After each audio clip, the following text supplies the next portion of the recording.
The big news on Friday was that after the labor report came out, and it was a pretty soft jobs report, Trump decided to fire Dr. Erika McEntarfer, who was a civil servant that was serving on the BLS. Now, this is a really insignificant job. I pretty much assume that almost none of you have heard of this woman's name up until yesterday. And while they do very noble and very important work, this is not someone that can easily put his hands on the scale and move things. This is a very nonpartisan, very bland statistical reporting job. It's not front cover news ever. You rarely hear about them. You don't know who's working under them. And their job is simply to report the revisions.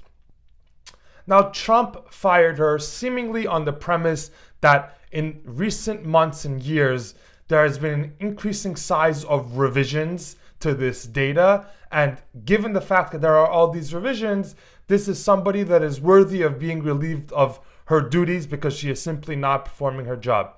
And look, to an extent, I agree with Trump's logic here. I've been sounding the horn about how off government published job data was relative to just, let's say, the ADP, which is a private payroll report that comes out. Or if you look at CPI versus Truflation, you get a similar outlook. Again, CPI is also published by the BLS. But could you imagine if this report came out and it was positively revised upward, aka if they originally thought jobs were 150,000 and jobs ended up actually being 300,000? You think Trump would be firing this woman? I don't think so. Let me know what you think. By the way, I don't think Biden didn't fire anyone. But again, so when you want to protect the integrity of the data, I appreciate that argument. But that argument has to work both ways. You can't just pretend you want to protect the integrity of the data when data is revised to the downside. So look,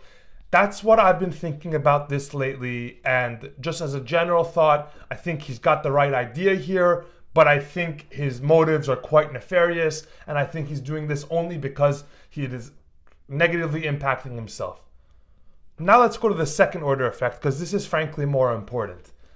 It is strongly assumed that the next commissioner of the BLS is going to be someone that Trump handpicks, and we can reasonably assume with that handpick, there's going to become an expectation that more positive data has to be shown about the economy with this administration. They have to massage the data. They're going to have to tweak the data. They're going to have to, squeeze the data. They're going to have to put their fingers on the scale in terms of the weights they put on this data. Whatever they have to do, they're going to have to do something to make this data look a little bit better for the current administration, for the Trump administration. Now, there is essentially no precedence for this in the United States of nonpartisan data becoming just so clouded by partisanship and by clear motives to make something appear like what it's not. I'm sure you guys can all get where I'm trying to get at with this. But we do have some 21st century examples of when countries try to either make their employment numbers look better, or their inflation numbers look better, or their GDP look better, or their national debt look less extended than it actually was. And in every single instance, it ended in disaster. Utter, outright, unquestioned disaster. Let's get into some of these things. In the mid-2010s, Argentina was dealing with a massive inflation crisis, and they began firing anyone that was reporting inflation on behalf of the government that was showing true numbers. And what ended up happening was, not only did the private sector not believe the new government numbers that supposedly showed inflation improving, but because it was assumed that there was so much lying and so much monkey business in all these numbers, bond yields in Argentina actually rose in excess of what they should have risen given that inflation, because frankly, no one could have trusted them. You can look also at a country like Egypt. They also had a currency problem stemming from inflation, and they did a similar thing. They made their inflation inflation data appear much better than it actually was. And what ended up happening is that so much of the contracts in Egypt have an inflation kicker given to them every single year to match inflation. So what ended up happening was that people on retirement plans, on pensions in Egypt, ended up collecting less than they really should have because inflation was being underreported, and it led to a recession because people's purchasing power was falling in real terms because the government was underreporting inflation. Now, Argentina and Egypt are, not stable economies relative to the United States, but we can even look at China for a very fascinating example here. In China, for years, they overreported GDP growth and underreported debt growth. And what ended up becoming the final effect of all of that fluff, all of that exaggeration, they got the biggest property crisis in their history that came out of this. Developers were under the premise that population and growth was much higher than it was. At the same time, loans were extended that shouldn't have been extended because banks appeared to be less leveraged than they really were. And at the end, the market finally caught on in 2021 and 2022 and figured it out. And China is paying a significant price for that dishonesty.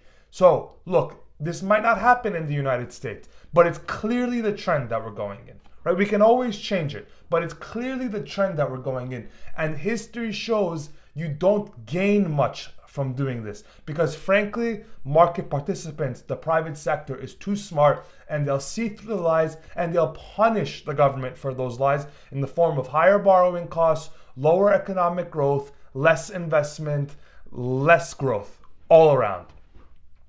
Now, one other thing that's really alarming is since we got an initiative in the United States government to become more efficient and to lay off non-critical employees, some sectors, some places like the BLS have had to cut back on their data collection. So the inflation report that comes out monthly, the CPI that the BLS collects, it went from 95% pure data collection and 5% estimation at the end of last year to just at July 4th of this year, it is down to 66% actual data collection and 33% estimates.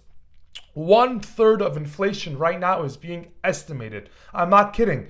Go on my Twitter, go on my TikTok, go on my YouTube page, go on the Forbes videos that we posted before we talk about this. 1/3 of CPI is now being estimated.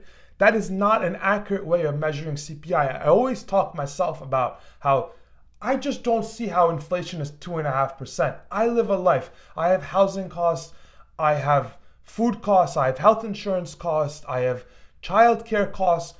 All my costs are rising significantly higher than 2.5% year over year. I want you guys to comment in your personal lives. What is the inflation rate that you are actually experiencing? Almost no one that I talk to is experiencing 2-3% inflation. Personally, the people I'm talking to are experiencing between 5 and 10% annual inflation. 5, 6, 7, sometimes up to 10, some people more, some people a little bit less. But I want to know what you guys are seeing in terms of all